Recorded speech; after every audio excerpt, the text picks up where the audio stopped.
This isn't just a diplomatic event. Whenever US-Iran nuclear negotiations intensify, cyber activity does too. Not because cyber replaces diplomacy, but because it shapes leverage around it. Today we are mapping the risk environment, not the politics. Historically, negotiation windows create three types of cyber activity: intelligence collection, narrative shaping, disruptive signaling. The objective is rarely immediate destruction.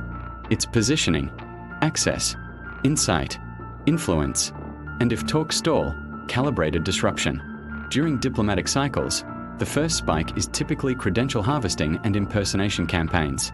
Targets often include negotiation advisors, energy policy analysts, regional ministries, defense-linked contractors, media, and think tanks.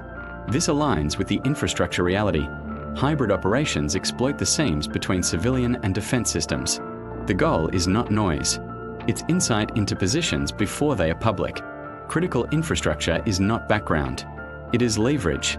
Around geopolitical stress events, elevated risk areas typically include energy infrastructure, oil, gas, electricity, maritime logistics and ports, rail corridors linked to military mobility, satellite communications, industrial control systems.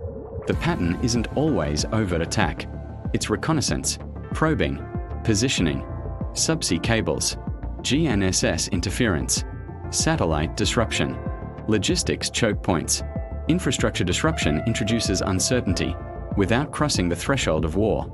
Modern diplomacy depends on satellite-linked communications and secure networks.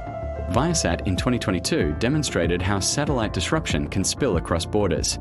Starlink showed how access control can become battlefield leverage. If talks deteriorate, satellite-linked services, GPS integrity, or communications infrastructure may become pressure points. Not kinetic strikes. Interference, access denial, spoofing. Hybrid escalation is about ambiguity.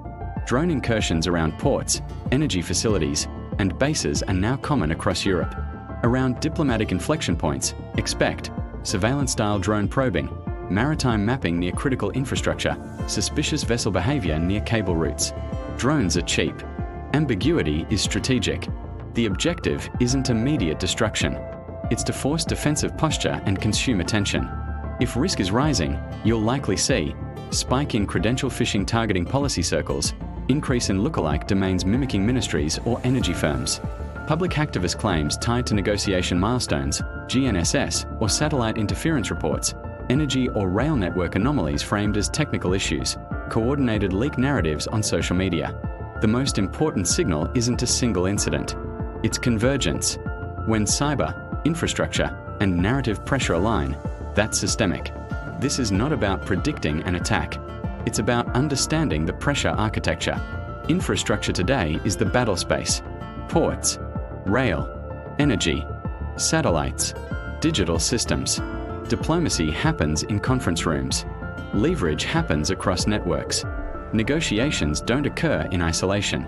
They occur inside an environment of persistent hybrid pressure. Watch the signals, not just the statements. This has been a Trescudo intelligence briefing. Stay focused on the system, not just the headline.